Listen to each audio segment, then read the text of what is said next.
আসসালামু আলাইকুম বন্ধুরা, আশা করি আপনারা সকলেই ভালো আছেন। আর আপনারা দেখছেন ইসলামিক গল্পের আসর।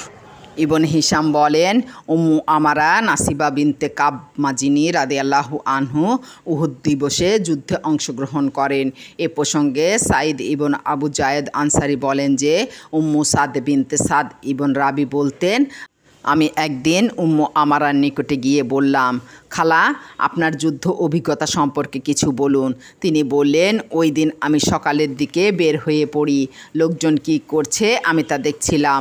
আমার সাথে একটি পানি ভর্তি মশক ছিল। আমি রাসূলুল্লাহ সাল্লাল্লাহু আলাইহি ওয়াসাল্লামের নিকট পর্যন্ত পৌঁছে যাই। সেখানে তার সাহাবীগণ ছিলেন। তখন মুসলমানদের বিজয়ের পালা চলছিল। কিন্তু পরবর্তীতে যখন মুসলমানগণ পরাজিত হলেন, তখন আমি রাসূলুল্লাহ সাল্লাল্লাহু আলাইহি ওয়াসাল্লামের নিকটে গিয়ে আশ্রয় নিলাম।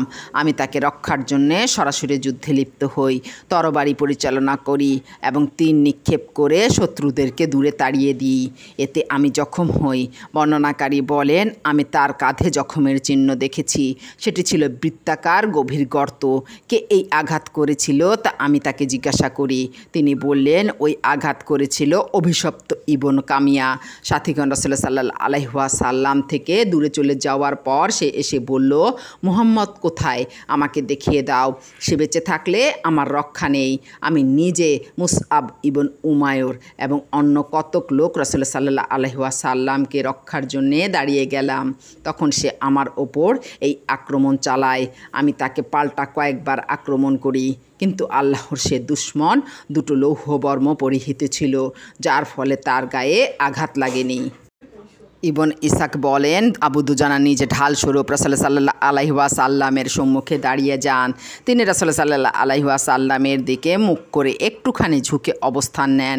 শত্রুর তীরগুলো তার পিঠে এসে বিঁধতে থাকে, তাতে করে বহু তীর তার পিঠে বিদ্ধ হয়।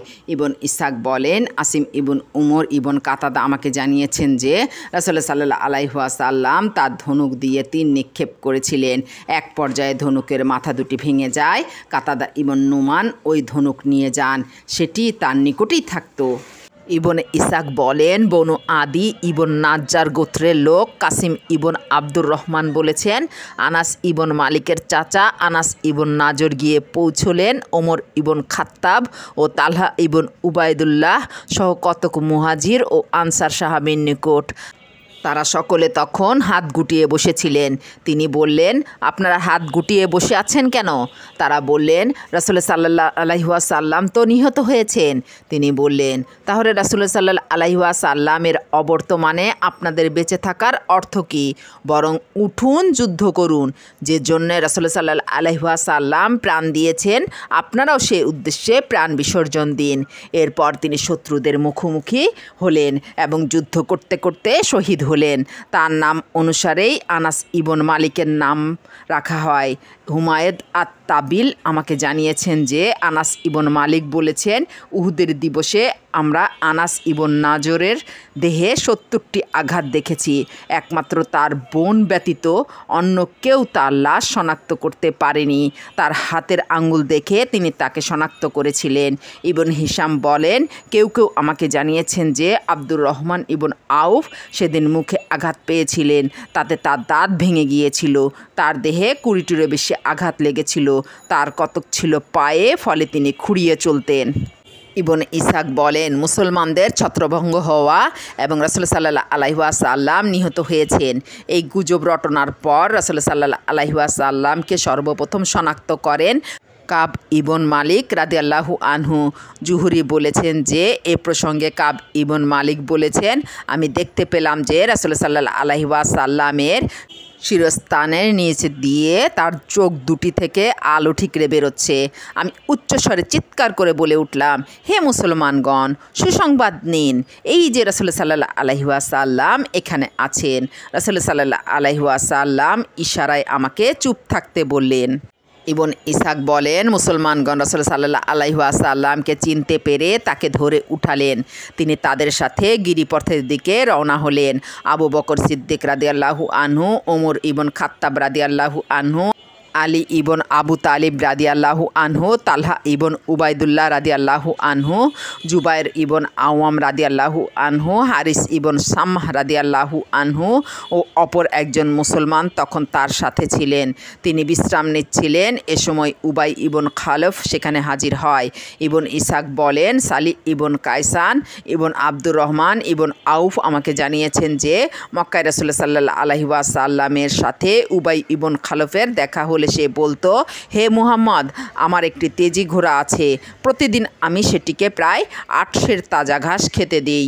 ওই ঘোড়ায় চড়ে আমি তোমাকে হত্যা করব। তখন রাসূলুল্লাহ সাল্লাল্লাহু আলাইহি ওয়াসাল্লাম তাকে বলতেন, বরং ইনশাল্লাহ আমি তোমাকে হত্যা করব। উহুদের যুদ্ধে রাসূলুল্লাহ সাল্লাল্লাহু আলাইহি ওয়াসাল্লামের হাতে আঘাতপ্রাপ্ত হয়ে সে কুরাইশদের নিকট ফিরে যায়। তার ঘাড়ে আঘাত লেগেছিল। সেটি খুব বড় ক্ষত ছিল না। সেখানে রক্ত জমাট বেঁধেছিল, তা প্রবাহিত হয়নি। সে তখন বলেছিল, আল্লাহর কসম, মুহাম্মদ সাল্লাল্লাহু আলাইহি সাল্লাম তো আমাকে খুন করে ফেলেছে। তার সাথীরা বলল, আসলে এটি তোমার মনের ভয়। আল্লাহর কসম, তোমার আঘাত তো সামান্য মাত্র। সে বলেছিল, মক্কাতে মুহাম্মদ আমাকে বলেছিল যে সে আমাকে হত্যা করবে। এখন সে যদি আমার প্রতি থুতুও নিক্ষেপ করত, তবু আমি মারা যেতাম। মক্কা ফেরার পথে শারিক নামক স্থানে আল্লাহর এ দুশমনের মৃত্যু হয়। ইবন ইসাক বলেন, গিরিপথের প্রবেশমুখে যাবার পর আলী রাদিয়াল্লাহু আনহু তার ঢাল ভর্তি করে পানি নিয়ে এলেন। রাসূলুল্লাহ সাল্লাল্লাহু আলাইহি ওয়াসাল্লাম তা পান করতে গেলেন, কিন্তু তাতে দুর্গন্ধ পেলেন। ফলে ওই পানি পান করলেন না। সেটি দিয়ে রক্ত ধুয়ে নিলেন এবং মাথায় ঢাললেন। তিনি তখন বলেছিলেন, যারা নবীর মুখমণ্ডল রক্তাক্ত করেছে তাদের ওপর আল্লাহর অসন্তুষ্টি কঠোর হোক। কুরাইশদের একটি দল তাদেরকে লক্ষ্য করে উপরে উঠতে লাগলো। ইবন হিশাম বলেন, ওই দলে খালিদ ইবন ওয়ালিদও ছিল। ইবন ইসহাক বলেন, রাসূলুল্লাহ সাল্লাল্লাহু আলাইহি ওয়াসাল্লাম তখন বললেন, হে আল্লাহ, ওরা আমাদের নিকট পর্যন্ত যেন না আসতে পারে। হযরত ওমর রাদিয়াল্লাহু আনহু ও কতক মুহাজির মুসলমান ওদের বিরুদ্ধে প্রতিরোধ গড়ে তুলে ওদেরকে পাহাড় থেকে নামিয়ে দিলেন। রাসূলুল্লাহ সাল্লাল্লাহু আলাইহি ওয়াসাল্লাম একটি পাথরে উঠতে প্রয়াস পেলেন, কিন্তু তার পরিধানে 2টো লৌহ বর্ম ছিল। ফলে তিনি পাথরের ওপরে উঠতে পারলেন না। এ অবস্থায় তালহা ইবন উবাইদুল্লাহ বসে পড়লেন। রাসূলুল্লাহ সাল্লাল্লাহু আলাইহি ওয়াসাল্লাম তার পিঠে উঠলেন। তালহা তাকে নিয়ে পাথরের উপরে উঠে এলেন।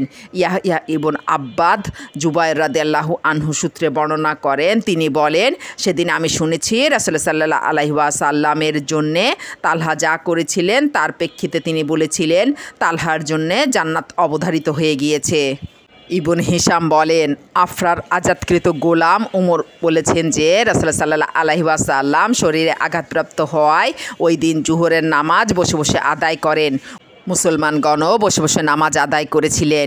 ইবন ইসাক বলেন, আসিম ইবন উমর ইবন কাতাদা বলেছেন, আমাদের মধ্যে জনৈক আগন্তুকের আগমন ঘটেছিল। তার পরিচয় কারো নিকট জানা ছিল না। তাকে কুজমান নামে ডাকা হচ্ছিল। তার সম্পর্কে আলোচনা হলে রাসূলুল্লাহ সাল্লাল্লাহু আলাইহি ওয়াসাল্লাম বলতেন, সে অবশ্যই জাহান্নামী।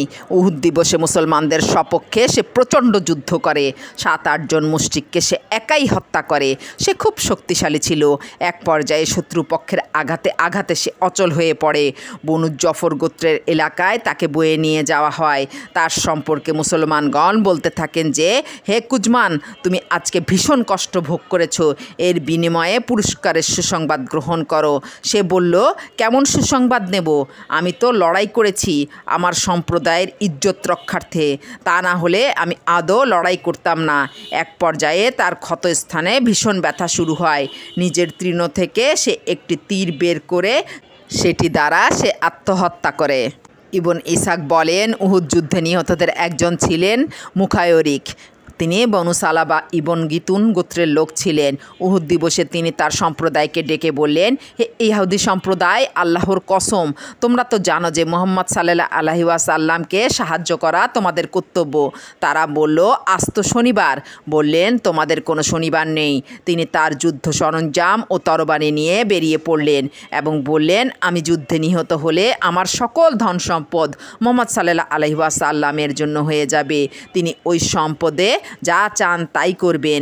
ভোরে তিনি রাসূলুল্লাহ সাল্লাল্লাহু আলাইহি ওয়াসাল্লামের নিকট উপস্থিত হন এবং তার পক্ষে যুদ্ধ করে শহীদ হন। রাসূলুল্লাহ সাল্লাল্লাহু আলাইহি ওয়াসাল্লাম বলেছিলেন, মুখায়রিক হলো শ্রেষ্ঠ ইয়াহুদি। সোহালি বলেন, রাসূলুল্লাহ সাল্লাল্লাহু আলাইহি ওয়াসাল্লাম মুখায়রিকের সম্পদগুলোর 7টি বাগান মদিনায় আল্লাহর পথে ওয়াকফ করে দেন। মুহাম্মদ ইবন কাব বলেন, এটি ছিল মদিনায় প্রথম ওয়াকফ সম্পত্তি।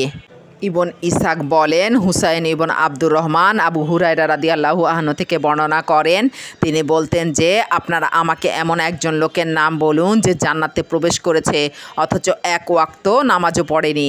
লোকজন উত্তর প্রদানে অপারগ হয়ে বলতো যে, আপনি বরং তার পরিচয় বলে দিন। তিনি বলতেন, সে হলো আবদ আশাল গোত্রের আমর ইবন সাবিত ইবন ওয়াকশ ওরফে উসাইরিম। হুসায়ন বলেন, আমি বলেছিলাম মাহমুদকে যে উসাইরিম কেমন লোক ছিল। তিনি বললেন, তার সম্প্রদায়ের সাথে সেও ইসলাম গ্রহণে অস্বীকৃতি জানাতো, কিন্তু উহুদ দিবসে তার সুমতি হয়, সে ইসলাম গ্রহণ করে। এরপর তরবারি হাতে যুদ্ধ ময়দানে উপস্থিত হয়। প্রচণ্ড যুদ্ধ চালিয়ে যায় সে।